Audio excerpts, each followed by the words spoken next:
ಗುಲ್ಬರ್ಗ ವಾರ್ತೆಗಳ ಪ್ರಾಯೋಜಕರು ದೇವಾನಂದ್ ಸಾರಿ centre super market Kalaburagi. Devanand sari centre ಹಲವು ವರ್ಷಗಳಿಂದ ಕಲಬುರಗಿ ಮಹಾಜನತೆಯ ಭರವಸೆ ಗಳಿಸಿರುವ ರೇಷ್ಮೆ ಸೀರೆಗಳ ಅತಿ ದೊಡ್ಡ ಶೋರೂಮ್. ಹಬ್ಬಗಳು, ಮದುವೆ, ಉಪನಯನ ಹಾಗೂ ನಿಮ್ಮ ಮನೆಯ ಶುಭ ಸಮಾರಂಭಗಳಿಗೆ ಬೇಕಾಗುವ ರೇಷ್ಮೆ ಸೀರೆಗಳಿಗೆ ದೂರದ ಬೆಂಗಳೂರು, ಹೈದರಾಬಾದ್ ನಗರಗಳಿಗೆ ಹೋಗುವ ಅಗತ್ಯವಿಲ್ಲ. ದೇವಾನಂದ್ ಸ್ಯಾರಿ ಸೆಂಟರ್ ನೀಡುತ್ತಿದೆ exclusive silk saree collections. Devanand saree ಸೆಂಟರ್ನಲ್ಲಿ ಈಗ ಮದುವೆ ಮುಂತಾದ ಶುಭ ಸಮಾರಂಭಗಳಿಗೆ ಕಾಂಚೀವರಂ ಸೇರಿದಂತೆ wedding brocade sarees, pure Dharmavaram ಸೀರೆಗಳು, ಪ್ಯೂರ್ ಬನಾರಸ್ ಸೀರೆಗಳು, pure Uppada silk, pure Ilkal ಸೀರೆಗಳು, pure fancy Gadwal silk, pure Paithani ಸೀರೆಗಳು, ಪ್ಯೂರ್ ಸಾಫ್ಟ್ ಸಿಲ್ಕ್ ಸೀರೆಗಳು ವಿವಿಧ ವಿನ್ಯಾಸಗಳಲ್ಲಿ. ಕಲಬುರಗಿಯಲ್ಲೇ ಅತಿ ದೊಡ್ಡ ಮತ್ತು ವಿಶಾಲವಾದ 10,000 ಚದುರ ಅಡಿ ಇರುವ ಏಕೈಕ ಸ್ಯಾರಿ ಸೆಂಟರ್ ದೇವಾನಂದ್ ಸ್ಯಾರಿ ಸೆಂಟರ್.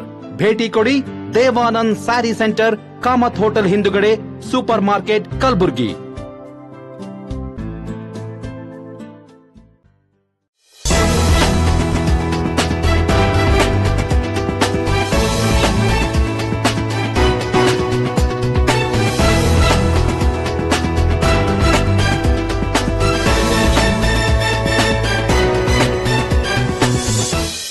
ನಮಸ್ಕಾರ ವೀಕ್ಷಕರೇ, ಇನ್ ಗುಲ್ಬರ್ಗ ನ್ಯೂಸ್ಗೆ ಸ್ವಾಗತ.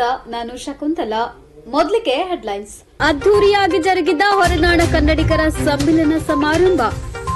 ಪಿಡಿಎ ಇಂಜಿನಿಯರಿಂಗ್ ಕಾಲೇಜಿನಲ್ಲಿ ವಿಜೃಂಭಣೆಯಿಂದ ಜರುಗಿದ ಸ್ಟಾರ್ಟ್ಅಪ್ ಸಮಾವೇಶ. ಡಿಸೆಂಬರ್ 2ರಂದು ಪ್ರಿಯಾಂಕಾ ಖರ್ಗೆ ಹುಟ್ಟುಹಬ್ಬ ಆಚರಣೆ. ನವೆಂಬರ್ 28ರಂದು ಕಲ್ಯಾಣ ಕರ್ನಾಟಕ ಸೇನೆ ವತಿಯಿಂದ ಕನ್ನಡ ಹಬ್ಬ ಆಚರಣೆ.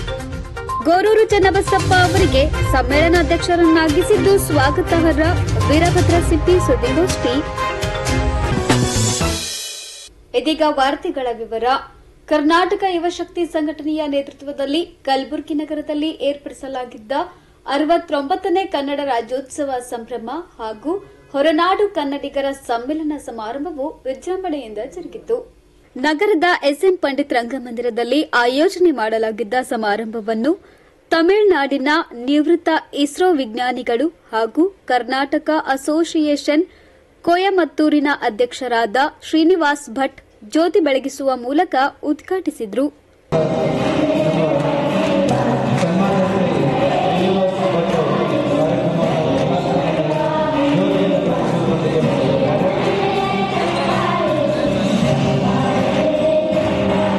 ಬಳಿಕ ಮಾತನಾಡಿದ ಕಾರ್ಯಕ್ರಮದ ಆಯೋಜಕರು ಹಾಗೂ ಕರ್ನಾಟಕ ಯುವ ಶಕ್ತಿ ಸಂಘಟನೆಯ ಅಧ್ಯಕ್ಷರಾದ ಅವ್ವಣ್ಣಗೌಡ ಪಾಟೀಲ್ ಅವರು, ಕನ್ನಡ ರಾಜ್ಯೋತ್ಸವ ಹಿನ್ನೆಲೆ ಹೊರನಾಡ ಕನ್ನಡಿಗರನ್ನು ಸಮ್ಮಿಲನ ಕಾರ್ಯಕ್ರಮ ಆಯೋಜನೆ ಮಾಡಲಾಗಿದೆ. ಕನ್ನಡಿಗರನ್ನು ಒಂದೆಡೆ ಸೇರಿಸಿ ಸನ್ಮಾನಿಸಿ ಗೌರವಿಸುವುದು ನಮ್ಮ ಗುರಿಯಾಗಿತ್ತು ಎಂದು ಹೇಳಿದರು.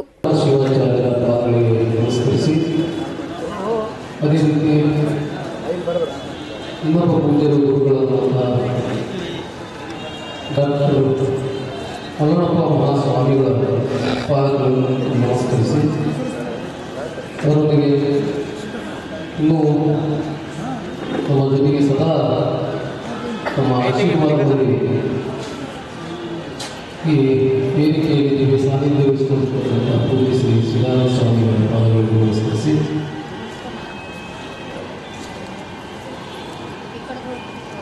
ಸದಾ ಪೋಷಕರಾಗಿ ಸಲಹೆಗಾರರಾಗಿ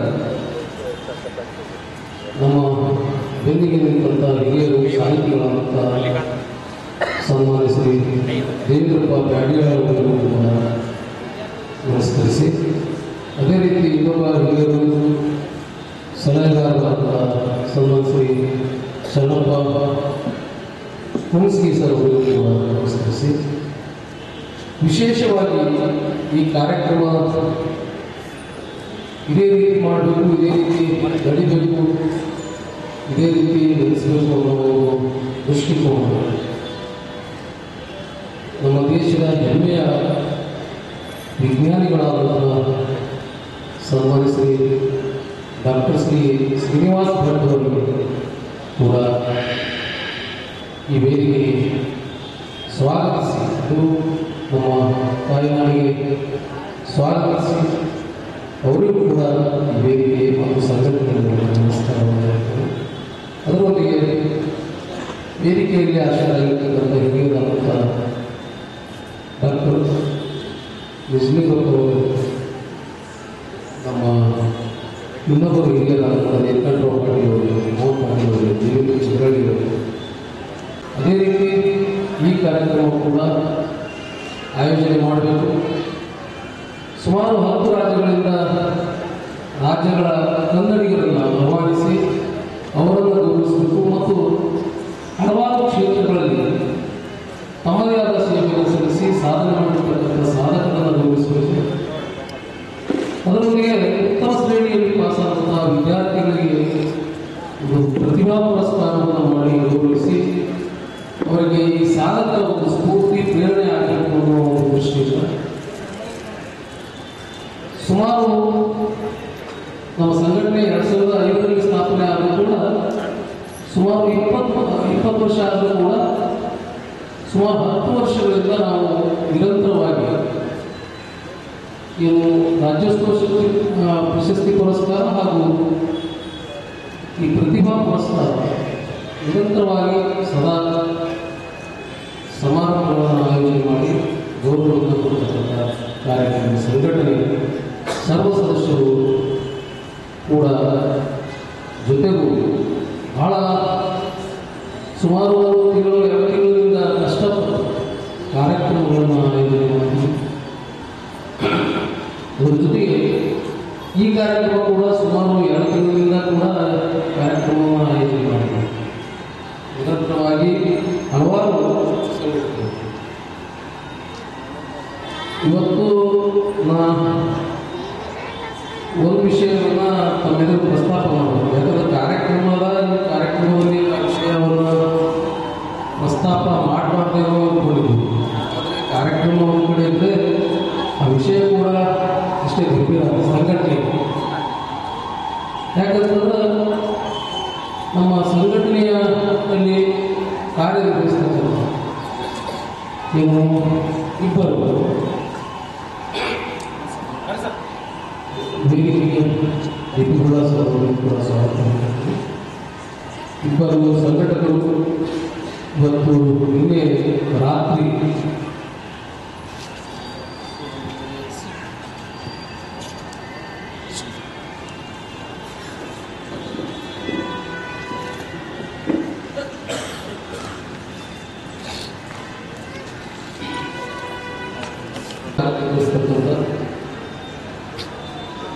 ಸುಮಾರು ಇಬ್ಬರು ಅಂದರೆ ಅಜ್ಜಲ್ಪುರ ತಾಲೂಕಿನ ಚಿಮುಕೇರಿ ಕೂಡ ಬಂದಿದ್ದಾರೆ.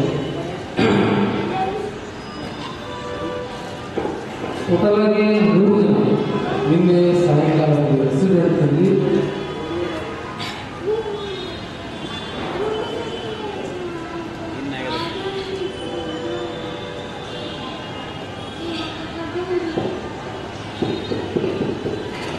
ಸರಿ ಹೊಂದಿರ್ತಾರೆ.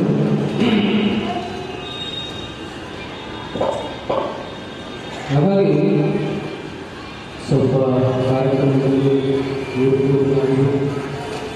ಆದರೂ ಕೂಡ ನಾವು ಸುಮಾರು 2 ತಿಂಗಳಿಂದ ಏನು ಕಷ್ಟಪಟ್ಟು ಈ ಕಾರ್ಯಕ್ರಮವನ್ನು ಆಯೋಜನೆ ಮಾಡಬೇಕಾದ. ಹಾಗಾಗಿ ನಮ್ಮ ಸಂಘಟನೆಯಲ್ಲಿ ನಿರಂತರವಾಗಿ ಭಾಗಿಯಾಗಿದ್ದ ಸಂಘಟನೆಯ ಮುಖಂಡರು ಇಬ್ಬರು ಶರಣ ಚಿಂಗಿ ಮತ್ತು ವಿಶ್ವಾಸ ಅದರ ಜೊತೆಗೆ ಈ 3 ಜನ ಈ ವೇದಿಕೆ ಮೂಲಕ ಸಮಾರಂಭದಲ್ಲಿ ಅಪಘಾತದಲ್ಲಿ ಮೃತಪಟ್ಟ 3 ಜನ ಸಂಘಟನೆಯ ಕಾರ್ಯಕರ್ತರಿಗೆ ಶ್ರದ್ಧಾಂಜಲಿ ಅರ್ಪಿಸುವ ಮೂಲಕ ಸಂತಾಪವನ್ನು ಸೂಚಿಸಲಾಯಿತು. ಇನ್ನು ಕಾರ್ಯಕ್ರಮದಲ್ಲಿ ವಿವಿಧ ಕ್ಷೇತ್ರದಲ್ಲಿ ಸಾಧನೆಗೈದ ಸಾಧಕರಿಗೆ ರಾಜ್ಯೋತ್ಸವ ಪ್ರಶಸ್ತಿ ನೀಡಿ ಗೌರವಿಸಲಾಯಿತು ಹಾಗೂ ಪ್ರತಿಭಾನ್ವಿತ ವಿದ್ಯಾರ್ಥಿಗಳಿಗೆ ಪ್ರತಿಭಾ ಪುರಸ್ಕಾರ ನೀಡಿ ಪ್ರೋತ್ಸಾಹಿಸಲಾಯಿತು. ಸಮಾರಂಭದ ಅಧ್ಯಕ್ಷತೆಯನ್ನು ಕರ್ನಾಟಕ ಯುವಶಕ್ತಿ ಸಂಘಟನೆಯ ರಾಜ್ಯ ಗೌರವ ಅಧ್ಯಕ್ಷರಾದ ಚಿನ್ನಸ್ವಾಮಿ ಕನಕಪುರ್ ಅವರು ವಹಿಸಿಕೊಂಡಿದ್ದರು. ತನಸನಹಳ್ಳಿಯ ಡಾ ಮಲ್ಲಣ್ಣಪ್ಪ ಸ್ವಾಮೀಜಿ, ರಾಜೋಟೇಶ್ವರ ಮಠದ ಚಿದಾನಂದ ಸ್ವಾಮೀಜಿ, ಚಿಮಣಗೇರಿಯ ವೀರಮಹಂತ ಶಿವಾಚಾರ್ಯರು, ಬಾಬುರಾವ್ ಕೋಬಾಳ್, ನಾಗಲಿಂಗಯ್ಯ ಶಾಸ್ತ್ರಿ, ಬಸವರಾಜ್ ಹೇರೂರ್ ಸೇರಿದಂತೆ ಅನೇಕ ಗಣ್ಯರು ಸಮಾರಂಭದಲ್ಲಿ ಭಾಗವಹಿಸಿದ್ದರು. Bureau report in Gulbarga news. Kalaburagi ನಗರದ ಪೂಜಾ ದೊಡ್ಡಪ್ಪ ಅಪ್ಪ ಕಾಲೇಜಿನಲ್ಲಿ ಆಯೋಜನೆ ಮಾಡಲಾಗಿದ್ದ ಕಲ್ಯಾಣ ಕರ್ನಾಟಕ ಸ್ಟಾರ್ಟ್ಅಪ್ ಸಮಾವೇಶವು ಅದ್ದೂರಿಯಾಗಿ ಜರುಗಿತು. ಪರಿಣಿತ ಉದ್ಯಮಿಗಳು, ಮಾರ್ಗದರ್ಶಕರು ಸಮಾವೇಶದಲ್ಲಿ ಭಾಗವಹಿಸಿ ಮೌಲ್ಯಯುತ ಸಲಹೆ, ವಿನೂತನ ಆಯೋಜನೆಗಳ ಕುರಿತು ಮಾಹಿತಿ ನೀಡಿದರು. ಪಿಡಿಎ ಇಂಜಿನಿಯರಿಂಗ್ ಕಾಲೇಜು ಹಾಗೂ ಸ್ಟಾರ್ಟ್ಅಪ್ ಫೌಂಡೇಶನ್ ವತಿಯಿಂದ ಏರ್ಪಡಿಸಲಾಗಿದ್ದ ಸಮಾವೇಶವನ್ನು ಕಲಬುರಗಿ ದಕ್ಷಿಣ ವಿಧಾನಸಭಾ ಕ್ಷೇತ್ರದ ಶಾಸಕ ಅಲ್ಲಂಪ್ರಭು ಪಾಟೀಲ್ ಅವರು ಜ್ಯೋತಿ ಬೆಳಗಿಸುವ ಮೂಲಕ ಉದ್ಘಾಟಿಸಿ ಮಾತನಾಡಿದರು.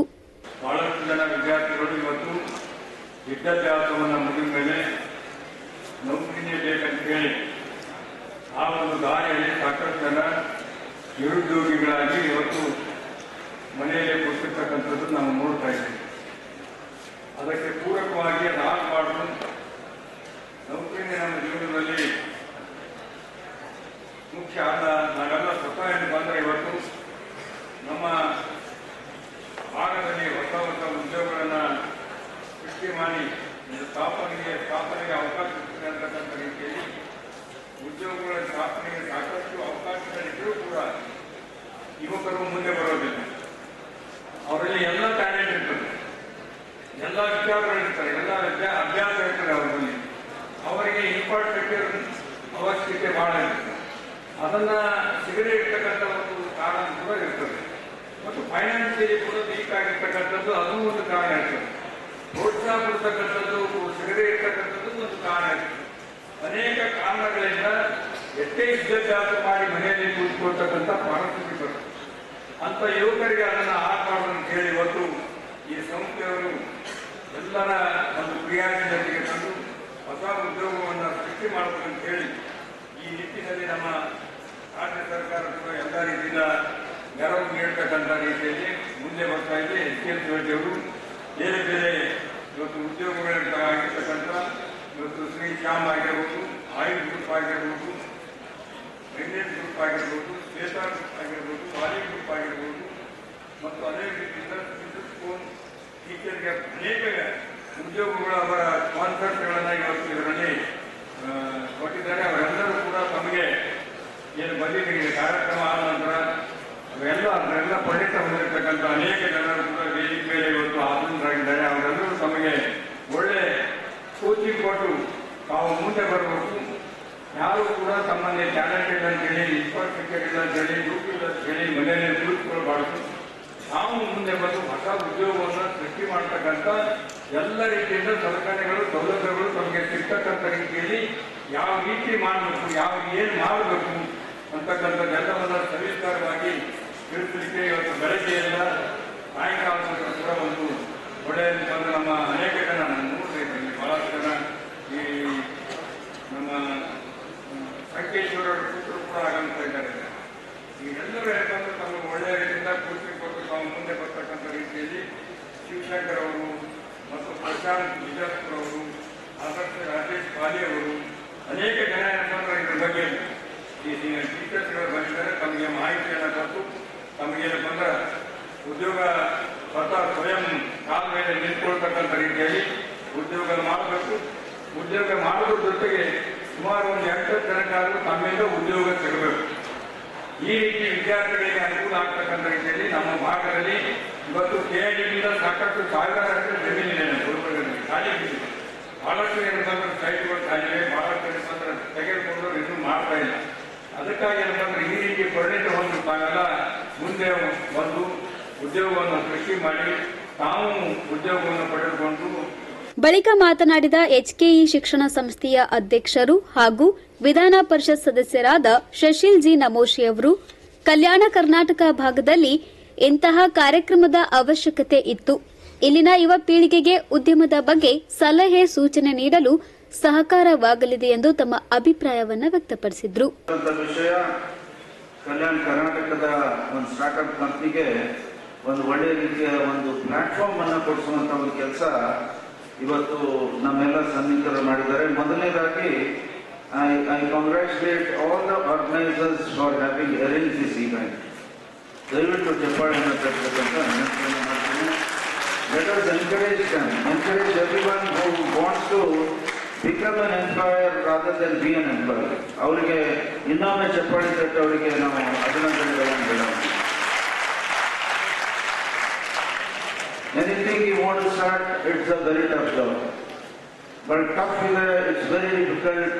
ಯಾಕೆ ನಾವು ಅದನ್ನು ಮಾಡೋಣ ಅಂತ, if anybody thinks that probably this world would not have seen at least people from India, ಅದು ಇನ್ಫೋಸಿಸ್ ನಾರಾಯಣ ಮೂರ್ತಿ ಅವರಾಗಲಿ, ಅಜೀಂ ಪ್ರೇಮ್ಜಿ ಅವರಾಗಲಿ, ಅಥವಾ ಇವತ್ತು ಎಲನ್ ಮಸ್ಕ್ ಆಗಲಿ, ಅವ್ರು ಯಾಕೆ ಮಟ್ಟಕ್ಕೆ ಹೋಗ್ಬಿಟ್ಟಿದ್ದಾರೆ ಅದಕ್ಕೆ ಕಾರಣ ಏನಂತಂದ್ರೆ one day they were also sailing in the same boat. ಅವರೇನೇನು ಹುಟ್ಟಿದಾಗನೇ ಅವರು they were not born with a golden spoon, but at the same time they had the zeal, they had the courage to take up, yes, let me see what I can do anta.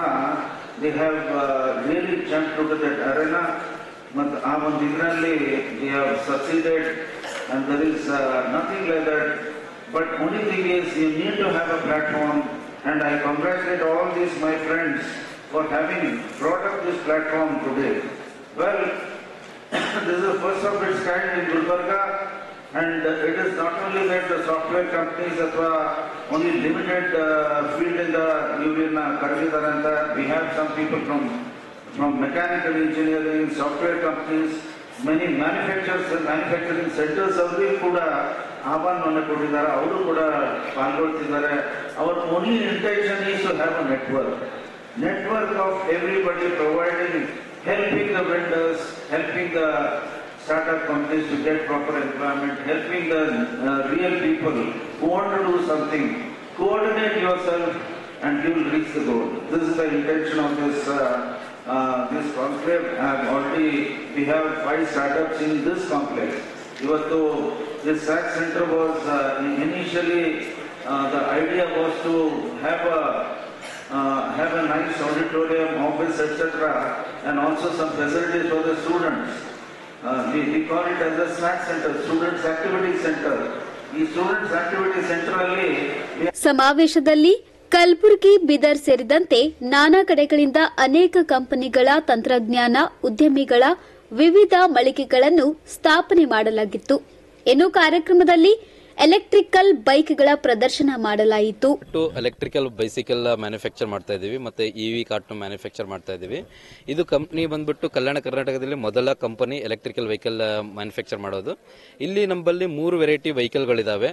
ಒಂದು ಬೇಸು, ಒಂದು ಮಿಡ್ಲು, ಒಂದು top. ಒಂದು ಮಿಡ್ಲು base model ಬಂದ್ಬಿಟ್ಟು 30 kilometre mileage ಇದೆ. Second ಬಂದ್ಬಿಟ್ಟು 45 kilometre ಇದೆ.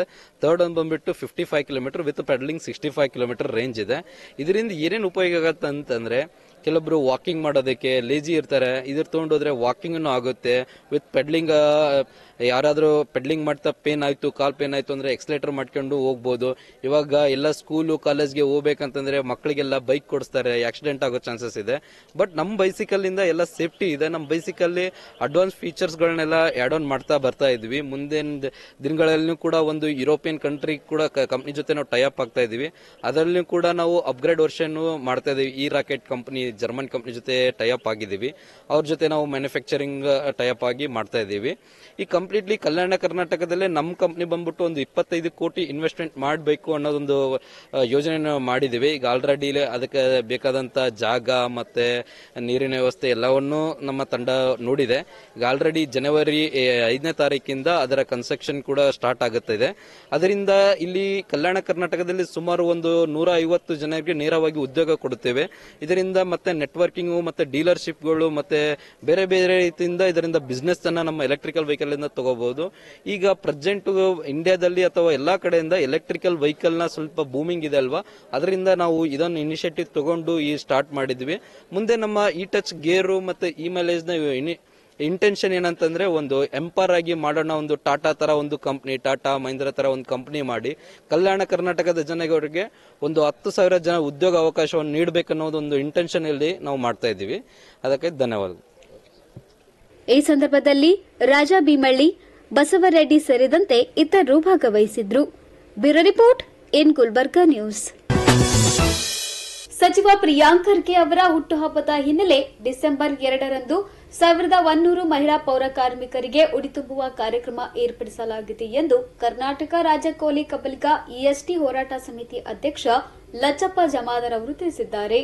ಈ ಕುರಿತು ನಗರದ ಪತ್ರಿಕಾ ಭವನದಲ್ಲಿ ಸುದ್ದಿಗೋಷ್ಠಿ ನಡೆಸಿ ಮಾತನಾಡಿದ ಅವರು, ಸರಳ ಸಜ್ಜನಿಕೆಯ ನೇರ ನುಡಿಯ ರಾಜಕಾರಣಿ, ಜಾತ್ಯತೀತ ನಾಯಕರಾದ ಸಚಿವ ಪ್ರಿಯಾಂಕ್ ಖರ್ಗೆ ಅವರ ಜನ್ಮದಿನದ ಪ್ರಯುಕ್ತ ಕರ್ನಾಟಕ ರಾಜ್ಯ ಕೂಲಿ ಕಬ್ಬಲಿಗ ಎಸ್ಟಿ ಹೋರಾಟ ಸಮಿತಿಯ ನೇತೃತ್ವದಲ್ಲಿ ಡಿಸೆಂಬರ್ 2ರಂದು ನಗರದ ಡಾ ಎಸ್ಎಂ ಪಂಡಿತ್ ರಂಗಮಂದಿರದಲ್ಲಿ 1100 ಮಹಿಳಾ ಪೌರ ಕಾರ್ಮಿಕರಿಗೆ ಉಡಿ ತುಂಬುವ ಕಾರ್ಯಕ್ರಮ ಹಾಗೂ ಪ್ರಶಸ್ತಿ ಪ್ರದಾನ ಸಮಾರಂಭ ಏರ್ಪಡಿಸಲಾಗಿದ್ದು, ಅಂದು ನಡೆಯುವ ಕಾರ್ಯಕ್ರಮಕ್ಕೆ ಸುಲಫಲ ಮಠದ ಡಾ ಮಹಂತ ಶಿವಾಚಾರ್ಯರು, ಸಂಸದ ರಾಧಾಕೃಷ್ಣ ದೊಡ್ಮನಿ, ಸಚಿವ ಶರಣಪ್ರಕಾಶ್ ಪಾಟೀಲ್ ಸೇರಿದಂತೆ ಅನೇಕ ಮಠಾಧೀಶರು, ರಾಜಕೀಯ ಗಣ್ಯರು ಭಾಗವಹಿಸಲಿದ್ದಾರೆ ಎಂದು ಹೇಳಿದರು.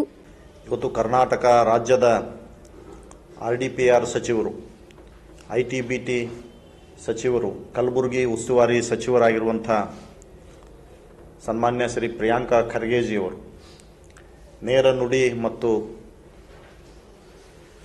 ಜನಪರ ನಾಯಕರಾಗಿರುವಂಥ ಸನ್ಮಾನ್ಯ ಪ್ರಿಯಾಂಕ್ ಖರ್ಗೆಜಿಯವರ ಜನ್ಮದಿನ ಮೊನ್ನೆ 22ನೇ ತಾರೀಕು ರಾಜ್ಯಾದ್ಯಂತ ವಿಜೃಂಭಣೆಯಿಂದ ಆಚರಣೆ ಮಾಡಿದ್ದೇವೆ. ಅದರ ಜೊತೆಗೆ ಇವತ್ತು ಅವರ ಒಂದು ಜನ್ಮದಿನದ ಅಂಗವಾಗಿ ದಿನಾಂಕ 2/12/2024ರಂದು ಕಲಬುರಗಿ ನಗರದ ಎಸ್ಎಂ ಪಂಡಿತ್ ರಂಗಮಂದಿರದಲ್ಲಿ ಒಂದು ವಿಶೇಷವಾದಂಥ ಕಾರ್ಯಕ್ರಮ.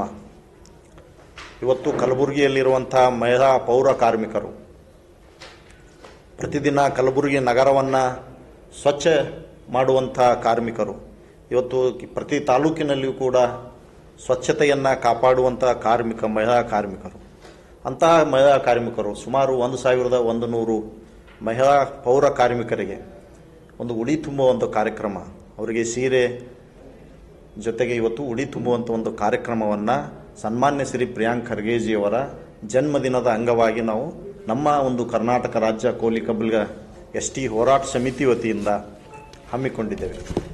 ಆ ಒಂದು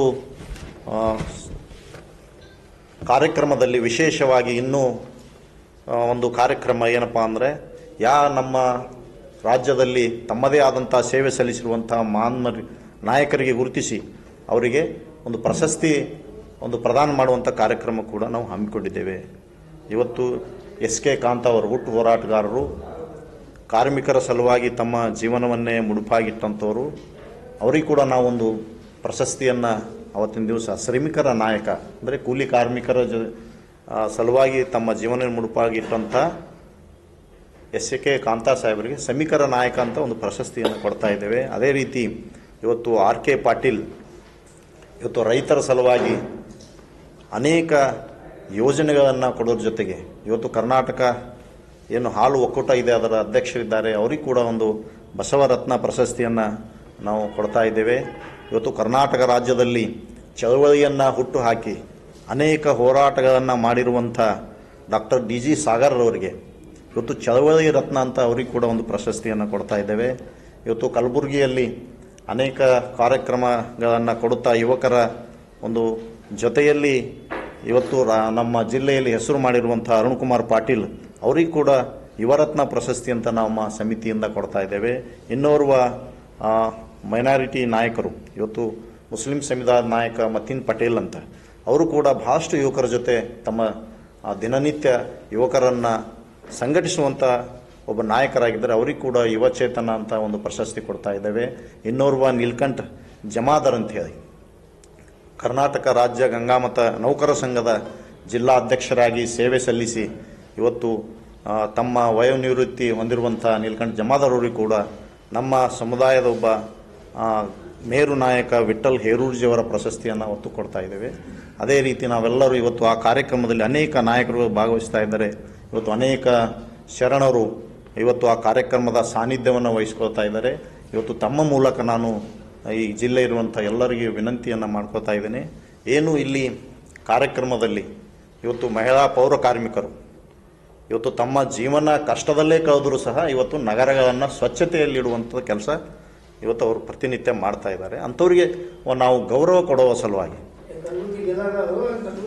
ಕಲಬುರಗಿ ಜಿಲ್ಲೆಯಾದ್ಯಂತ ಸರ್ ಸುಮಾರು 1100 ಮಹಿಳಾ ಪೌರ ಕಾರ್ಮಿಕರಿಗೆ ನಾವು ಎಲ್ಲ ತಾಲೂಕನ್ನು ಒಳಗೊಂಡು ಕಲಬುರಗಿ ನಗರ ಅಷ್ಟೇ ಎಲ್ಲ ತಾಲೂಕನ್ನು ಒಳಗೊಂಡು ಅವತ್ತಿನ ದಿವಸ ನಾವು ಅವರಿಗೆ ಒಂದು ಕಾರ್ಯಕ್ರಮದಲ್ಲಿ ಗೌರವಾರ್ಥವಾಗಿ ಇವತ್ತು ಪ್ರಿಯಾಂಕಾ ಖರ್ಗೆಜಿಯವರ ಜನ್ಮದಿನದ ಅಂಗವಾಗಿ ಆ ಕಾರ್ಯಕ್ರಮವನ್ನು ಹಮ್ಮಿಕೊಂಡಿದ್ದೇವೆ. ಆ ಕಾರ್ಯಕ್ರಮದಲ್ಲಿ ತಾವೆಲ್ಲರೂ ಪತ್ರಿಕಾ ಮಾಧ್ಯಮದ ಟಿವಿ ಮಾಧ್ಯಮದ ಸ್ನೇಹಿತರು ತಾವೆಲ್ಲರೂ ಭಾಗವಹಿಸೋದು ಅಷ್ಟೇ ಅಲ್ಲದೆ ಇವತ್ತು ನಮ್ಮ ಜನರಿಗೆ ಆ ಒಂದು ಕಾರ್ಯಕ್ರಮಕ್ಕೆ ಸ್ವಾಗತವನ್ನು ತಮ್ಮ ಮೂಲಕ ನಾವು ಕೋರ್ತಾ ಇದ್ದೇವೆ. ಸುದ್ದಿಗೋಷ್ಠಿಯಲ್ಲಿ ಕೋಲಿ ಸಮುದಾಯದ ರಾಮಲಿಂಗ ನಾಟಿಕರ್, ಡಿಎಸ್ಎಸ್ ಸಂಘಟನೆಯ ಭೀಮ್ಶಾ ಕನ್ನಾ, ಸಿದ್ದಪ್ಪ ಸಿನ್ನೂರ್, ದೇವೇಂದ್ರ ಜಮಾದಾರ್, ವೈಜನಾಥ್, ಶಿವಕುಮಾರ್ ಆಜಾದ್ಪುರ್, ಅರುಣಕುಮಾರ್ ಹೀರಾಪುರ್ ಸೇರಿದಂತೆ ಅನೇಕರು ಉಪಸ್ಥಿತರಿದ್ದರು.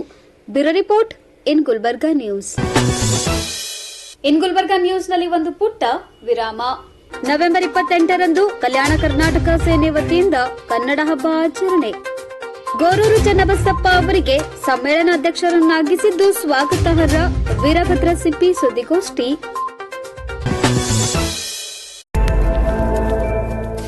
ದೇವಾನಂದ್ ಸ್ಯಾರಿ ಸೆಂಟರ್ ಹಲವು ವರ್ಷಗಳಿಂದ ಕಲಬುರ್ಗಿ ಮಹಾಜನತೆಯ ಭರವಸೆ ಗಳಿಸಿರುವ ರೇಷ್ಮೆ ಸೀರೆಗಳ ಅತಿ ದೊಡ್ಡ ಶೋರೂಮ್. ಹಬ್ಬಗಳು, ಮದುವೆ, ಉಪನಯನ ಹಾಗೂ ನಿಮ್ಮ ಮನೆಯ ಶುಭ ಸಮಾರಂಭಗಳಿಗೆ ಬೇಕಾಗುವ ರೇಷ್ಮೆ ಸೀರೆಗಳಿಗೆ ದೂರದ ಬೆಂಗಳೂರು, ಹೈದರಾಬಾದ್ ನಗರಗಳಿಗೆ ಹೋಗುವ ಅಗತ್ಯವಿಲ್ಲ. ದೇವಾನಂದ್ ಸ್ಯಾರಿ ಸೆಂಟರ್ ನೀಡುತ್ತಿದೆ exclusive silk saree collections. Devanand saree ಸೆಂಟರ್ನಲ್ಲಿ ಈಗ ಮದುವೆ ಮುಂತಾದ ಶುಭ ಸಮಾರಂಭಗಳಿಗೆ ಕಾಂಚೀವರಂ ಸೇರಿದಂತೆ wedding brocade sarees, pure Dharmavaram ಸೀರೆಗಳು, ಪ್ಯೂರ್ ಬನಾರಸ್ ಸೀರೆಗಳು, pure Uppada silk, pure Ilkal ಸೀರೆಗಳು, pure fancy Gadwal silk, pure Paithani ಸೀರೆಗಳು, ಪ್ಯೂರ್ ಸಾಫ್ಟ್ ಸಿಲ್ಕ್ ಸೀರೆಗಳು ವಿವಿಧ ವಿನ್ಯಾಸಗಳಲ್ಲಿ. ಕಲಬುರಗಿಯಲ್ಲೇ ಅತಿ ದೊಡ್ಡ ಮತ್ತು ವಿಶಾಲವಾದ 10,000 ಚದುರ ಅಡಿ ಇರುವ ಏಕೈಕ ಸ್ಯಾರಿ ಸೆಂಟರ್ ದೇವಾನಂದ್ ಸ್ಯಾರಿ ಸೆಂಟರ್. ಭೇಟಿ ಕೊಡಿ. ದೇವಾನಂದ್ ಸ್ಯಾರಿ ಸೆಂಟರ್, ಕಾಮತ್ ಹೋಟೆಲ್ ಹಿಂದುಗಡೆ, super market, Kalaburagi.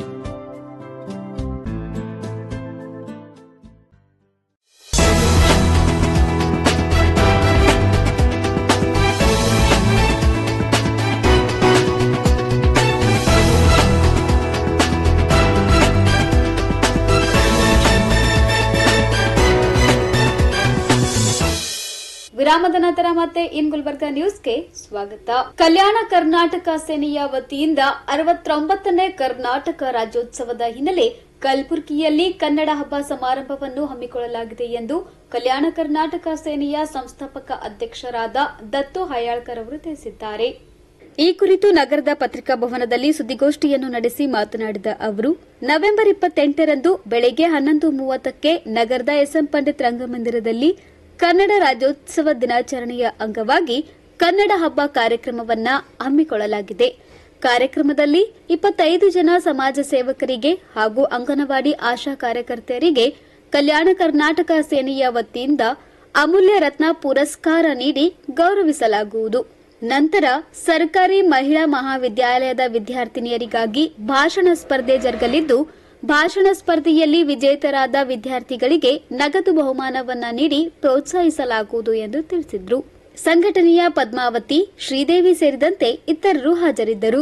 Bureau report in Gulbarga news.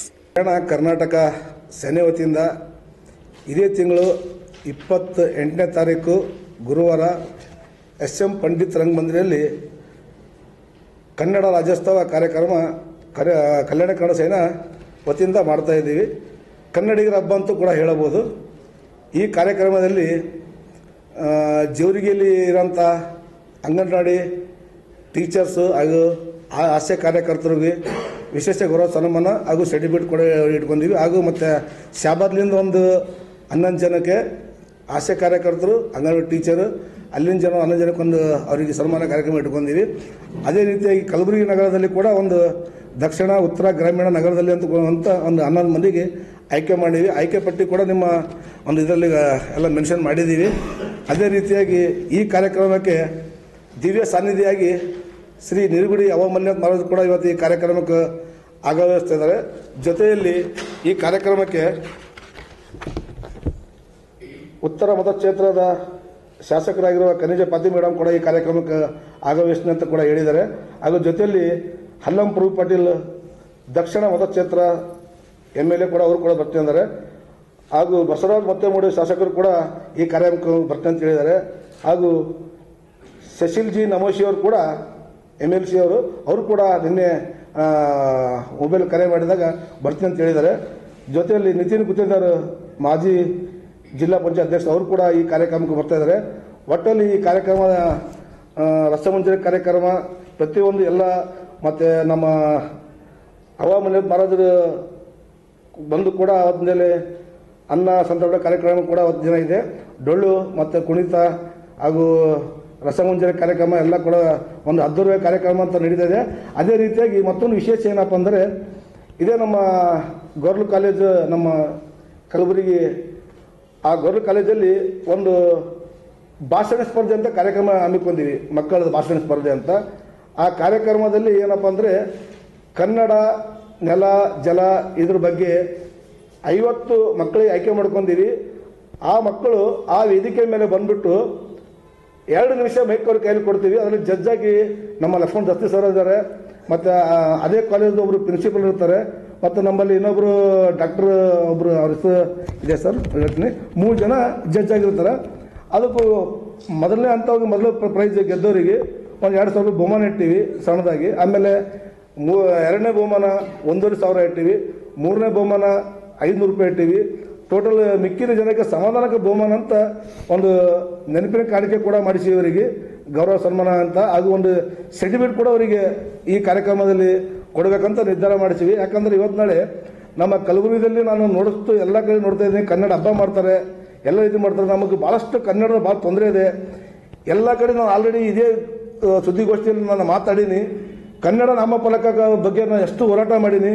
Kannada ಬಗ್ಗೆ ಯಾರೂ ಧ್ವನಿ ಎತ್ತಲ್ಲ. ನಾನು ಉದ್ದೇಶ ಏನಪ್ಪ ಅಂದರೆ ಕನ್ನಡ ಅಂದರೆ ಏನಂತ ಎಲ್ಲರಿಗೂ ಸ್ವಲ್ಪ ತಿಳಿಸ್ಬೇಕಂತ ಈ ಗರ್ಲ್ ಕಾಲೇಜು ಎಲ್ಲ ಮಕ್ಕಳಿಗೆ ಕರೆಸಿ ಭಾಷಣ ಸ್ಪರ್ಧೆ ಮುಖಾಂತರ ಈ ಕನ್ನಡ ಅಂದರೆ ಎಲ್ಲ ಸ್ವಲ್ಪ ತಿಳಿಬೇಕನ್ನೋಂಥ ಒಂದು ಕಾರ್ಯಕ್ರಮ ಇಟ್ಕೊಂಡಿನಿ. ಮಂಡ್ಯದಲ್ಲಿ ಜರುಗಲಿರುವ 87ನೇ ಅಖಿಲ ಭಾರತ ಕನ್ನಡ ಸಾಹಿತ್ಯ ಸಮ್ಮೇಳನದ ಸಮ್ಮೇಳನ ಅಧ್ಯಕ್ಷರನ್ನಾಗಿ ಕೋರೂರು ಚನ್ನಬಸಪ್ಪ ಅವರನ್ನ ಆಯ್ಕೆ ಮಾಡಿರುವುದು ಸ್ವಾಗತಾರ್ಹ ಎಂದು ಜಿಲ್ಲಾ ಕನ್ನಡ ಸಾಹಿತ್ಯ ಪರಿಷತ್ನ ನಿಕಟಪೂರ್ವ ಅಧ್ಯಕ್ಷ ವೀರಭದ್ರ ಸಿಂಪಿ ಅವರು ತಿಳಿಸಿದ್ದಾರೆ. ಕಲಬುರಗಿಯಲ್ಲಿ ಸುದ್ದಿಗೋಷ್ಠಿ ನಡೆಸಿ ಮಾತನಾಡಿದ ಅವರು, ಗೋರೂರು ಚನ್ನಬಸಪ್ಪ ಅವರು ಕನ್ನಡ ಸಾಹಿತ್ಯ ಪರಿಷತ್ ಬೆಳೆಸುವಲ್ಲಿ ಶ್ರಮಿಸಿದವರು. ಅಂಥವರಿಗೆ ಸಮ್ಮೇಳನ ಅಧ್ಯಕ್ಷರ ಸ್ಥಾನ ದೊರೆತಿದ್ದು ಖುಷಿ ನೀಡಿದೆ ಎಂದರು. ಇದೇ ವೇಳೆ ಮಾತನಾಡಿದ ಅವರು, ಶತಮಾನಗಳ ಇತಿಹಾಸ ಹೊಂದಿರುವ ಕನ್ನಡ ಸಾಹಿತ್ಯ ಪರಿಷತ್ತು ಇದುವರೆಗಿನ 84ನೇ ಅಖಿಲ ಭಾರತ ಕನ್ನಡ ಸಾಹಿತ್ಯ ಸಮ್ಮೇಳನಗಳಲ್ಲಿ ಹಣಕಾಸಿನ ವ್ಯವಹಾರ ನಿಬಂಧನೆಗಳಂತೆ ನಡೆದುಕೊಳ್ಳಲಾಗುತ್ತಿತ್ತು. 2020ರ ಕಲಬುರಗಿಯಲ್ಲಿ ಜರುಗಿದ್ದ 85ನೇ ಸಮ್ಮೇಳನದಲ್ಲಿ ಹಾಗೆ ನಡೆಯಲಿಲ್ಲ. ಸರ್ಕಾರದಿಂದ ಬಿಡುಗಡೆಯಾಗಿರುವ ಸಹಾಯಧನವನ್ನು ಇತರ ಸಂಪನ್ಮೂಲಗಳಾದ ಸ್ವಾಗತ ಸಮಿತಿಯ ಜಂಟಿ ಖಾತೆಗೆ ವರ್ಗಾಯಿಸಿದಿರುವ ಬಗ್ಗೆ ಕೊರೋನಾ ಲಾಕ್ಡೌನ್ದಿಂದಾಗಿ ನನಗೆ ನಂತರ ತಿಳಿದು ಈ ನಿಯಮ ಉಲ್ಲಂಘನೆ ಬಗ್ಗೆ ಅಂದಿನ ರಾಜ್ಯಾಧ್ಯಕ್ಷರಾದ ಡಾ ಮನು ಬಳಿಗಾರ್ ಅವರ ಅಧ್ಯಕ್ಷತೆಯಲ್ಲಿ ಜರುಗಿದ ಕಾರ್ಯಕಾರಿ ಸಮಿತಿ ಸಭೆಯ ಗಮನಕ್ಕೆ ತಂದಿದೆ. ಇದು ಚರ್ಚೆಯಾಗಿ ಸಮ್ಮೇಳನದ ಹಣಕಾಸಿನ ವ್ಯವಹಾರವಾಗಿ ಸ್ವಾಗತ ಸಮಿತಿಯ ಪ್ರಧಾನ ಕಾರ್ಯದರ್ಶಿ, ಕೋಶಾಧ್ಯಕ್ಷರು ಸೇರಿದ ಜಂಟಿ ಖಾತೆಗೆ ಅನುದಾನ ಬಿಡುಗಡೆ ಆಗಬೇಕು ಎಂದು ನಿರ್ಣಯಿಸಲಾಗಿತ್ತು. ಆದರೂ ಹಾವೇರಿಯಲ್ಲಿ ಅದೇ ರೀತಿ ಮುಂದುವರೆಯಿತು. ಮಂಡ್ಯದಲ್ಲಾದರೂ ನಿಬಂಧನೆ ಉಲ್ಲಂಘನೆ ಆಗದಂತೆ ಸಂಬಂಧಪಟ್ಟವರು ಅಗತ್ಯ ಕ್ರಮ ಜರುಗಿಸಬೇಕು ಎಂದು ಮನವಿ ಮಾಡಿದ್ದಾರೆ. ಸಂಸ್ಥೆಗಳು ನಡೀಬೇಕಾದರೆ ಅವಕ್ಕೆ ತಮ್ಮದೇ ಆದ ನಿಬಂಧನೆಗಳಿರ್ತವೆ. ಆ ಪ್ರಕಾರ ಸಂಘ ಸಂಸ್ಥೆಗಳು ಕೆಲಸ ಮಾಡಬೇಕಾಗ್ತದೆ. ಆದರೆ ಕನ್ನಡ ಸಾಹಿತ್ಯ ಪರಿಷತ್ತು ಅಖಿಲ ಭಾರತ ಕನ್ನಡ ಸಾಹಿತ್ಯ ಸಮ್ಮೇಳನ ಹಣಕಾಸಿನ ವ್ಯವಹಾರದಲ್ಲಿ ಕನ್ನಡ ಸಾಹಿತ್ಯ ಪರಿಷತ್ತಿನ ನಿಬಂಧನೆ 36ರಂತೆ ಒಂದು ಶೆಡ್ಯೂಲ್ ಬ್ಯಾಂಕಿನ ಖಾತೆ ತೆರೆದು ಸ್ವಾಗತ ಸಮಿತಿ ಅಧ್ಯಕ್ಷರು ಹಾಗೂ ಸಮಿತಿ ಕೋಶಾಧ್ಯಕ್ಷರು ಹಾಗೂ ಸಮ್ಮೇಳನ ಪ್ರಧಾನ ಕಾರ್ಯದರ್ಶಿ ಜಂಟಿಯಾಗಿ ವ್ಯವಹರಿಸತಕ್ಕದ್ದು ಚೆಕ್ಕುಗಳಿಗೆ ಇವರಲ್ಲಿ ಅಂದರೆ ಇವರು ಕೋಶಾಧ್ಯಕ್ಷರು ಅಧ್ಯಕ್ಷರು ಅಲ್ಲಿ ಒಬ್ಬರನ್ನ ತಗೋಬೇಕು. ಆಮೇಲೆ ಜಿಲ್ಲಾ ಅಧ್ಯಕ್ಷ ಅಂದರೆ ಸಮ್ಮೇಳನ ಪ್ರಧಾನ ಕಾರ್ಯದರ್ಶಿ ವ್ಯವಹಾರಕ್ಕೆ ಕಡ್ಡಾಯವಾಗಿರ್ತಕ್ಕದ್ದು ಅಂತಿಕೊಂಡು ಪರಿಷತ್ ನಿಬಂಧನೆ 36 ಆದಲ್ಲಿ ಸ್ಪಷ್ಟವಾಗಿ ಹೇಳಿದೆ. ಆದರೆ ಸಮ್ಮೇಳನದಲ್ಲಿ ಜಂಟಿ ಸಹಿಗಾಗಿ ಹಣಕಾಸಿನ ವ್ಯವಹಾರ ಜಿಲ್ಲಾ ಅಧ್ಯಕ್ಷ ಅಥವಾ ಪ್ರಧಾನ ಕಾರ್ಯದರ್ಶಿ ಅವರ ಸಹಿ ಇಲ್ಲದೇನೆ ನಡೀತಕ್ಕಂಥದ್ದು ಇದು ನಿಯಮ ಉಲ್ಲಂಘಿಸಿದಂತಾಗದಿಲ್ಲವೇ? ಶತಮಾನಗಳ ಇತಿಹಾಸ ಹೊಂದಿರುವ ಕನ್ನಡ ಸಾಹಿತ್ಯ ಪರಿಷತ್ತು ಇದುವರೆಗೆ 84 ಅಖಿಲ ಭಾರತ ಕನ್ನಡ ಸಾಹಿತ್ಯ ಸಮ್ಮೇಳನಗಳಲ್ಲಿ ಹಣಕಾಸಿನ ವ್ಯವಹಾರಗಳನ್ನು ನಿಬಂಧನೆಗಳಂತೆ ನಡೆದುಕೊಂಡು ಬರ್ತಾ ಇತ್ತು. 2020ರಲ್ಲಿ ಕಲಬುರಗಿಯಲ್ಲಿ ಜರುಗಿದ 85ನೇ ಅಖಿಲ ಭಾರತ ಕನ್ನಡ ಸಾಹಿತ್ಯ ಸಮ್ಮೇಳನದಲ್ಲಿ ಹಾಗೆ ಆಗಲಿಲ್ಲ. ಸರ್ಕಾರದಿಂದ ಬಿಡುಗಡೆಯಾಗುವ ಸಹಾಯಾನುದಾನ, ಇತರೆ ಸಂಪನ್ಮೂಲಗಳು ಸ್ವಾಗತ ಸಮಿತಿ ಅಂದರೆ ಪ್ರತ್ಯೇಕವಾಗಿ ತೆಗೆತಕ್ಕಂಥ ಖಾತೆಗೆ, ಜಂಟಿ ಖಾತೆಗೆ ವರ್ಗಾಯಿಸಲಿಲ್ಲ. ಸರ್ಕಾರ ಏನು ಹಣ ಜಿಲ್ಲಾಧಿಕಾರಿಗಳಿಗೆ ಬಿಡುಗಡೆ ಆಗ್ತದೋ ಆ ಹಣವನ್ನು ಸಮ್ಮೇಳನ ಸ್ವಾಗತ ಸಮಿತಿ ಖಾತೆಗೆ ವರ್ಗಾಯಿಸಲಿಲ್ಲ. ಇದು ಮತ್ತು ಈ ಬಗ್ಗೆ ನಮಗೆ ಕೊರೋನಾ ಮತ್ತು ಲಾಕ್ಡೌನ್ನಿಂದ ನಮಗೆ ಲೇಟಾಗಿ ತಿಳಿಯಿತು. ತಿಳಿದ ಮೂಲಕ ನಾವು ಇದು ಉಲ್ಲಂಘನೆ ಅಂತ ತಿಳ್ಕೊಂಡು 24/11/2020ರಲ್ಲಿ ಏನು ಮನು ಬಳಿಗಾರ್ ಅವರ ಅಧ್ಯಕ್ಷತೆಯಲ್ಲಿ ಜರುಗಿದಂಥ ಕಾರ್ಯಕಾರಿ ಸಮಿತಿ ಗಮನಕ್ಕೆ ಈ ವಿಷಯ ತಂದೆ ನಾನು. ಈ ಬಗ್ಗೆ ಚರ್ಚೆ ಆಯಿತು. ಚರ್ಚೆಯಾಗಿ ಸಮ್ಮೇಳನ ಹಣಕಾಸಿನ ವ್ಯವಹಾರ ಸ್ವಾಗತ ಸಮಿತಿ ಪ್ರಧಾನ ಕಾರ್ಯದರ್ಶಿ ಕೋಶಾಧ್ಯಕ್ಷರು ಸೇರಿದ ಜಂಟಿ ಖಾತೆಗೆ ಅನುದಾನ ಬಿಡುಗಡೆ ಮಾಡಬೇಕು ಅಂತ ತಿಳ್ಕೊಂಡು ನಿರ್ಣಯಿಸಲಾಯಿತು. ಆದರೂ ಹಾವೇರಿಯಲ್ಲಿ ಕೂಡ ಹಿಂಗಾಗಲಿಲ್ಲ. ಮಂಡ್ಯದಲ್ಲಾದರೂ ಕೂಡ ಈ ನಿಬಂಧನೆಯಂತೆ ನಡ್ಕೊಳ್ಬೇಕು ಅಂತ ನಾನು ಸಂಬಂಧಪಟ್ಟವರಲ್ಲಿ ವಿನಂತಿಯನ್ನು ಮಾಡ್ಕೋತಾ ಇದ್ದೀನಿ. ಹಣಕಾಸಿನ ವ್ಯವಹಾರ ಜಿಲ್ಲಾ ಅಧ್ಯಕ್ಷ, ಸಮ್ಮೇಳನ ಪ್ರಧಾನ ಕಾರ್ಯದರ್ಶಿ, ಕೋಶಾಧ್ಯಕ್ಷ ಜಂಟಿ ಖಾತೆಯಲ್ಲಿರುವುದು ಜನರಿಗೆ ಗೊತ್ತಿದೆ. ಇದು ಬಹಿರಂಗ ಸತ್ಯ. ಇದು ಜನರಿಗೆ ಗೊತ್ತಿರುವುದರಿಂದ ಇಲ್ಲಿ ಜಿಲ್ಲಾಧಿಕಾರಿಗಳಿಗೆ ಯಾರೂ ಲೆಕ್ಕಪತ್ರ ಬಗ್ಗೆ ಪ್ರಶ್ನೆ ಮಾಡಂಗಿಲ್ಲ. ಅದು ಜಿಲ್ಲಾ ಅಧ್ಯಕ್ಷ ಅಥವಾ ಸಮ್ಮೇಳನ ಪ್ರಧಾನ ಕಾರ್ಯದರ್ಶಿ ಸ್ಥಳೀಯವಾಗಿರೋದ್ರಿಂದ ಜನರು ಈ ಬಗ್ಗೆ ಪ್ರಶ್ನೆ ಮಾಡ್ತಾರೆ. ನಮಗೇನೂ ಗೊತ್ತಿಲ್ಲದೆ ನಾವು ಏನು ಉತ್ತರ ಕೊಡ್ಬೇಕು ಜನರಿಗೆ, ಏನು ಉತ್ತರ ನೀಡಬೇಕು? ಆಮೇಲೆ ವಿಜೃಂಭಣೆಯ ಸಮ್ಮೇಳನಗಳು ಆದಂತೆ ವಿಜೃಂಭಣೆಯ ಸಮ್ಮೇಳನಗಳಾಗ್ತವೆ, ಆಗಬೇಕು. ಅದ್ರ ಜೊತೆಗೆ ಸಮ್ಮೇಳನ ಸ್ಮರಣ ಸಂಚಿಕೆ ಮತ್ತು ವಿವಿಧ ಲೇಖಕರಿಗೆ ಅಂದರೆ ಸ್ಮರಣ ಸಂಚಿಕೆ ಲೇಖಕರಿಗೆ, ಆಮೇಲೆ ಸಂಪಾದಕ ಮಂಡಳಿ ಮತ್ತು ಹಗಲು ರಾತ್ರಿ ದುಡಿತಕ್ಕಂಥ ಜಿಲ್ಲಾ ಕನ್ನಡ ಸಾಹಿತ್ಯ ಪರಿಷತ್ತಿನ ಪದಾಧಿಕಾರಿಗಳಿಗೆ ಕೊಡುವವರಿಗೆ ಮತ್ತು ಜಿಲ್ಲಾ ಆಡಳಿತದ ಸಿಬ್ಬಂದಿಯವರಿಗೆ ಗೌರವಧನ ಕೊಡಿಸಲಿಕ್ಕೆ ನಾನು ಯಶಸ್ವಿ ಆಗಲಿಲ್ಲ. ನನಗೆ ಇದು ನೋವಿನ ಸಂಗತಿಯಾಯಿತು. ಹೀಗಾಗಿ ಸಮ್ಮೇಳನ ಪ್ರಧಾನ ಕಾರ್ಯದರ್ಶಿ ಜಿಲ್ಲಾ ಅಧ್ಯಕ್ಷರ ಜವಾಬ್ದಾರಿ ದೂರ ಇಡದೆ ಎಲ್ಲದರಲ್ಲೂ ತೊಡಗಿಸಿಕೊಂಡು ಜಿಲ್ಲಾ ಅಧ್ಯಕ್ಷರಿಗೆ ಆದ್ಯತೆ ನೀಡಬೇಕು ಅಂತ ನಾನು ಕೋರ್ತಾ ಇದ್ದೀನಿ. ಮಂಡ್ಯ ಜಿಲ್ಲೆ ಚುನಾಯಿತ ಅಧ್ಯಕ್ಷ CK ರವಿ ಅವರು ಮರಣ ಹೊಂದಿ 7 ತಿಂಗಳಾದರೂ ಕೂಡ ಆ ತೆರವಾದ ಸ್ಥಾನಕ್ಕೆ ಪರಿಷತ್ತಿನ ನಿಬಂಧನೆ 22ರ ಅ ಮತ್ತು ಆದಂತೆ ಮರುನಾಮಕರಣ ಮಾಡಿಕೊಳ್ಳಲಿಲ್ಲ.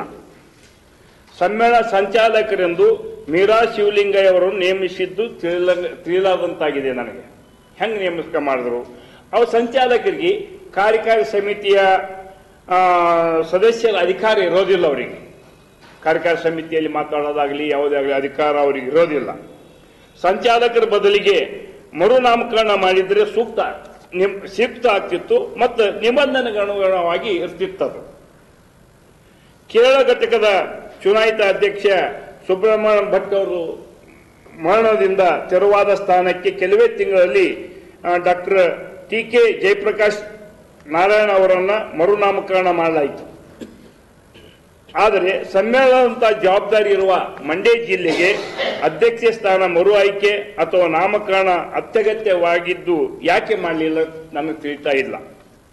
ಮಂಡ್ಯ ಜಿಲ್ಲೆಯ ಜನ ಮತ್ತು ಸುಮಾರು 25,000 ಅಲ್ಲಿ ಸದಸ್ಯರಿದ್ದಾರೆ. ಸಮ್ಮೇಳನದ ಉತ್ಸಾಹ ಸಡಗರ ಸಂಭ್ರಮಕ್ಕೆ ಈ ಕೊರತೆ ನಮ್ಮ ಅಧ್ಯಕ್ಷರು ನೀಗಿಸಬಹುದಾಗಿತ್ತು, ಆಗಲಿಲ್ಲ. ಅಖಿಲ ಭಾರತ ಕನ್ನಡ ಸಾಹಿತ್ಯ ಸಮ್ಮೇಳನಕ್ಕೆ ಮತ್ತು ಅಧ್ಯಕ್ಷರು ಸರ್ಕಾರದಿಂದ ಹಣಕ್ಕೆ ಒತ್ತು ಕೊಟ್ಟು ಒತ್ತಡ ತರುವಂತೆ ಜಿಲ್ಲಾ ಮತ್ತು ತಾಲೂಕಾ ಸಮ್ಮೇಳನಕ್ಕೆ ಯಾಕೆ ಧನಸಹಾಯ ಬಿಡುಗಡೆ ಮಾಡ್ತಾ ಇಲ್ಲ? ಇದರಿಂದ ಜಿಲ್ಲಾ ಮತ್ತು ತಾಲೂಕಾ ಗಡಿ ಘಟಕಗಳು ನಿಷ್ಕ್ರಿಯಗೊಳಿಸಿದಂತಾಗ್ತಾ ಇದೆ. ನಮ್ಮ ಅಧ್ಯಕ್ಷರು ಬಂದ ಮೇಲೆ ಕಟ್ಟಡ ನವೀಕರಣ, ಹೊಸ ಐಷಾರಾಮಿ ಕಾರು ಖರೀದಿ, ವಿದೇಶಿ ಪ್ರವಾಸಗಳಿಗೆ ಆದ್ಯತೆ ನೀಡಿದಂತೆ ಕಾಣುತ್ತಿದೆ. ಇದರಿಂದ ಹಣ ಬಳಕೆ ಅನುಮಾನಗಳಿದ್ದು ರಾಜ್ಯ ಸರ್ಕಾರ ಯಾವ ಮೂಲಗಳಿಗಾಗಿ ಧನಸಹಾಯ ಬಿಡುಗಡೆ ಮಾಡಿದೆ ಅವುಗಳ ಸಮರ್ಪಕ ಬಳಕೆ ಬಗ್ಗೆ ಸಾರ್ವಜನಿಕರಿಗೆ ತಿಳಿಸುವ ಅಗತ್ಯ ಇದ್ದು ಈ ಬಗ್ಗೆ ಸ್ವಯಂ ಪ್ರೇರಿತರಾಗಿ ತನಿಖೆ ನಡೆಸಿ ಬಹಿರಂಗಪಡಿಸಬೇಕು. ಸಮ್ಮೇಳನಕ್ಕೆ ವಿದೇಶಿ ಕನ್ನಡಿಗರು ಕರೆಸುವುದರಿಂದ ಪರಿಷತ್ತು ಗಟ್ಟಿಗೊಳ್ಳೋದಿಲ್ಲ. ತಳಹಂತದ ಕಾರ್ಯ ಚಟುವಟಿಕೆಗಳು ಗಟ್ಟಿಗೊಳಿಸುವ ಕಾಳಜಿ ನಮ್ಮ ಅಧ್ಯಕ್ಷರು ವಹಿಸಬೇಕು. ಇಂದಿನ ಎಲೆಕ್ಟ್ರಾನಿಕ್ ಯುಗದಲ್ಲಿ ನಮ್ಮ ಯುವಜನಾಂಗ ಓದು ಬರದಿಂದ ದೂರ ಆಗ್ತಾ ಇದ್ದಾರೆ. ಇಂತಹ ಸಂದರ್ಭದಲ್ಲಿ ಪರಿಷತ್ತು ಆ ಹಿಂದಿನ ಪರಂಪರೆಯನ್ನ ಮರುಸ್ಥಾಪಿಸಲು ಜವಾಬ್ದಾರಿ ವಹಿಸಿಕೊಳ್ಳುವ ಕಾಲ ಇದಾಗಿದೆ. ಸುದ್ದಿಗೋಷ್ಠಿಯಲ್ಲಿ ಅಣ್ಣವೀರ ಅಂಡಿ, ದೌಲತ್ರಾಯ ಪಾಟೀಲ್, ಆನಂದ್ ನಂದರುಕರ್ ಸೇರಿದಂತೆ ಇತರರು ಉಪಸ್ಥಿತರಿದ್ದರು. Bureau report in Gulbarga news. ಬಗರ್ ಹುಕುಂ ಸಾಗುವಳಿದಾರರಿಗೆ ಕೂಡಲೇ ಹಕ್ಕುಪತ್ರವನ್ನ ನೀಡಬೇಕೆಂದು ಒತ್ತಾಯಿಸಿ ಕಲಬುರಗಿಯಲ್ಲಿ ಅನಿರ್ದಿಷ್ಟ ಧರಣಿ ಸತ್ಯಾಗ್ರಹ ಹಮ್ಮಿಕೊಳ್ಳಲಾಗಿತ್ತು. ಈ ಕೂಡಲೇ ರೈತರಿಗೆ ಭೂಮಿಯನ್ನು ಕೊಡಬೇಕು. ಈ ಕೂಡಲೇ ರೈತರಿಗೆ ಭೂಮಿಯನ್ನು ಕೊಡಬೇಕು. ಜಿಲ್ಲಾಧಿಕಾರಿಗಳ ಕಚೇರಿ ಎದುರು ಬಗರ್ ಹುಕುಂ ಸಾಗುವಳಿದಾರರಿಗೆ ಕೂಡಲೇ ಹಕ್ಕುಪತ್ರ ನೀಡಬೇಕೆಂದು ಜಿಲ್ಲಾಧಿಕಾರಿಗಳು ತಕ್ಷಣ ಎಲ್ಲ ತಾಲೂಕಿನ ತಹಸೀಲ್ದಾರ್ ಹಾಗೂ ಜನಪ್ರತಿನಿಧಿಗಳೊಂದಿಗೆ ಸಭೆ ಕರೆದು ಬಗರ್ ಹುಕುಂ ರೈತರಿಗೆ ಹಕ್ಕುಪತ್ರ ಕೊಡಲು ಸವಿಸ್ತಾರವಾಗಿ ಚರ್ಚಿಸಬೇಕು. ಆ ಸಭೆಗೆ ಎಲ್ಲ ರೈತ ಸಂಘಟನೆಗಳು ಮತ್ತು ಎಲ್ಲ ಹಳ್ಳಿಗಳಿಂದ ಬಗರ್ ಹುಕುಂ ರೈತರ ಪ್ರತಿನಿಧಿಗಳನ್ನು ಕರೆಯಬೇಕು. ಈ ಕೂಡಲೇ ಕಲಬುರಗಿ ಜಿಲ್ಲೆಯ ಎಲ್ಲ ತಾಲೂಕುಗಳಲ್ಲಿ ಭೂ ಮಂಜೂರಾತಿ ಸಮಿತಿಯನ್ನು ರಚನೆ ಮಾಡಬೇಕು. ಈಗಾಗಲೇ ಜಿಲ್ಲೆಯಲ್ಲಿ ಇಲ್ಲಿಯವರೆಗೆ ಬಾಕಿ ಇರುವ ಅರ್ಜಿಗಳನ್ನು ಪರಿಶೀಲಿಸಿ ರೈತರಿಗೆ ಕೂಡಲೇ ಹಕ್ಕುಪತ್ರ ಕೊಡಬೇಕು. ಈಗಾಗಲೇ ಅರಣ್ಯ ಅಂಚಿನಲ್ಲಿ ಸಾಗುವಳಿ ಮಾಡುತ್ತಿರುವುದು ಸಿ ಮತ್ತು ಡಿ ಗುಂಪಿಗೆ ಸೇರಿರುವ ಭೂಮಿ. ಹಾಗಾಗಿ ಅದನ್ನು ಕಂದಾಯ ಭೂಮಿಗೆ ಪರಿವರ್ತಿಸಿ ಎಲ್ಲ ರೈತರಿಗೂ ಭೂಮಿ ಹಂಚಿಕೆ ಮಾಡಬೇಕು ಸೇರಿದಂತೆ ತಮ್ಮ 10 ಹಲವು ಬೇಡಿಕೆಗಳನ್ನು ಈಡೇರಿಸಬೇಕೆಂದು ಆಗ್ರಹಿಸಿದ್ರು. Bureau report in Gulbarga news. ಸ್ನೇಹಿತರೆ, ಇವತ್ತು ಎಲ್ಲರಿಗೂ ಗೊತ್ತಿರೋ ಹಾಗೆ ಬಗರ್ ಹುಕುಂ ಸಾಗುವಳಿದಾರರಿಗೆ ಹಕ್ಕುಪತ್ರ ನೀಡ್ತಾ ಇಲ್ಲ. ನೀಡ್ತೀವಿ ಅಂತ ಬಂದಂತ ಎಲ್ಲಾ ಸರ್ಕಾರಗಳು ಕೂಡ ಇವತ್ತು ಸುಳ್ಳು ಆಶ್ವಾಸನೆಗಳನ್ನ ಕೊಟ್ಕೊಂಡು ಬಂದಿದೆ.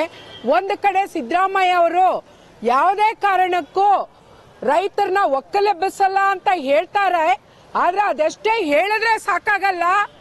ರೈತರಿಗೆ ಭೂಮಿನ ಕೊಡೋದ್ರ ಮುಖಾಂತರ ಸಾಧನೆ ಮಾಡಿ ತೋರಿಸ್ಬೇಕು ಅಂತ ಹೇಳಿ ಇವತ್ತು ರಾಜ್ಯದಾದ್ಯಂತ ಹಲವಾರು ಜಿಲ್ಲೆಗಳಲ್ಲಿ ಹೋರಾಟನ ಬಗರ್ ಹುಕುಂ ಸಾಗುವಳಿದಾರರಿಗೆ ಹಕ್ಕುಪತ್ರ ಈ ಕೂಡಲೇ ವಿತರಿಸಿ ಅಂತ ಹೋರಾಟನ ಎಐಕೆಕೆಎಂಎಸ್ ರಾಜ್ಯ ಸಮಿತಿ ಮತ್ತೆ ಜಿಲ್ಲಾ ಸಮಿತಿಗಳು ಕೈಗೆತ್ತಿಕೊಂಡಿದೆ. ಸ್ನೇಹಿತರೆ, ಈ ಕೂಡಲೇ ರೈತರಿಗೆ ಭೂಮಿಯನ್ನು ಕೊಡಬೇಕು. ಈ ಕೂಡಲೇ ರೈತರಿಗೆ ಭೂಮಿಯನ್ನು ಕೊಡಬೇಕು. ಇದೀಗ ಮತ್ತೊಮ್ಮೆ ಮುಖ್ಯಾಂಶಗಳು. ಅದ್ದೂರಿಯಾಗಿ ಜರುಗಿದ ಹೊರನಾಡ ಕನ್ನಡಿಗರ ಸಮ್ಮಿಲನ ಸಮಾರಂಭ. ಪಿಡಿಎ ಇಂಜಿನಿಯರಿಂಗ್ ಕಾಲೇಜಿನಲ್ಲಿ ವಿಜೃಂಭಣೆಯಿಂದ ಜರುಗಿದ ಸ್ಟಾರ್ಟ್ಅಪ್ ಸಮಾವೇಶ. ಡಿಸೆಂಬರ್ 2ರಂದು ಪ್ರಿಯಾಂಕಾ ಖರ್ಗೆ ಹುಟ್ಟುಹಬ್ಬ ಆಚರಣೆ. ನವೆಂಬರ್ 28ರಂದು ಕಲ್ಯಾಣ ಕರ್ನಾಟಕ ಸೇನೆ ವತಿಯಿಂದ ಕನ್ನಡ ಹಬ್ಬ ಆಚರಣೆ. ಗೋರೂರು ಚನ್ನಬಸಪ್ಪ ಅವರಿಗೆ ಸಮ್ಮೇಳನಾಧ್ಯಕ್ಷರನ್ನಾಗಿಸಿದ್ದು ಸ್ವಾಗತಾರ್ಹ. ವೀರಭದ್ರ ಸಿಪ್ಪಿ ಸುದ್ದಿಗೋಷ್ಠಿ. ಇದೇ ಹೊತ್ತಿನ ಇನ್ ಗುಲ್ಬರ್ಗಾ ನ್ಯೂಸ್. ಮುಂದಿನ ಸಂಚಿಕೆಯಲ್ಲಿ ಮತ್ತೆ ಭೇಟಿಯಾಗೋಣ. ನಮಸ್ಕಾರ. ಇನ್ ಗುಲ್ಬರ್ಗಾ ವಾರ್ತೆಗಳ ಪ್ರಾಯೋಜಕರು ದೇವಾನಂದ್ ಸಾರಿ centre super market Kalaburagi. Devanand sari centre ಹಲವು ವರ್ಷಗಳಿಂದ ಕಲಬುರ್ಗಿ ಮಹಾಜನತೆಯ ಭರವಸೆ ಗಳಿಸಿರುವ ರೇಷ್ಮೆ ಸೀರೆಗಳ ಅತಿ ದೊಡ್ಡ ಶೋರೂಮ್. ಹಬ್ಬಗಳು, ಮದುವೆ, ಉಪನಯನ ಹಾಗೂ ನಿಮ್ಮ ಮನೆಯ ಶುಭ ಸಮಾರಂಭಗಳಿಗೆ ಬೇಕಾಗುವ ರೇಷ್ಮೆ ಸೀರೆಗಳಿಗೆ ದೂರದ ಬೆಂಗಳೂರು, ಹೈದರಾಬಾದ್ ನಗರಗಳಿಗೆ ಹೋಗುವ ಅಗತ್ಯವಿಲ್ಲ. ದೇವಾನಂದ್ ಸ್ಯಾರಿ ಸೆಂಟರ್ ನೀಡುತ್ತಿದೆ exclusive silk saree collections. Devanand saree ಸೆಂಟರ್ನಲ್ಲಿ ಈಗ ಮದುವೆ ಮುಂತಾದ ಶುಭ ಸಮಾರಂಭಗಳಿಗೆ ಕಾಂಚೀವರಂ ಸೇರಿದಂತೆ wedding brocade sarees, pure Dharmavaram ಸೀರೆಗಳು, ಪ್ಯೂರ್ ಬನಾರಸ್ ಸೀರೆಗಳು, pure Uppada silk, pure Ilkal ಸೀರೆಗಳು, pure fancy Gadwal silk, pure Paithani ಸೀರೆಗಳು, ಪ್ಯೂರ್ ಸಾಫ್ಟ್ ಸಿಲ್ಕ್ ಸೀರೆಗಳು ವಿವಿಧ ವಿನ್ಯಾಸಗಳಲ್ಲಿ. ಕಲಬುರಗಿಯಲ್ಲೇ ಅತಿ ದೊಡ್ಡ ಮತ್ತು ವಿಶಾಲವಾದ 10,000 ಚದುರ ಅಡಿ ಇರುವ ಏಕೈಕ ಸ್ಯಾರಿ ಸೆಂಟರ್ ದೇವಾನಂದ್ ಸ್ಯಾರಿ ಸೆಂಟರ್. ಭೇಟಿ ಕೊಡಿ ದೇವಾನಂದ್ ಸ್ಯಾರಿ ಸೆಂಟರ್, ಕಾಮತ್ ಹೋಟೆಲ್ ಹಿಂದುಗಡೆ, ಸೂಪರ್ ಮಾರ್ಕೆಟ್, ಕಲಬುರಗಿ.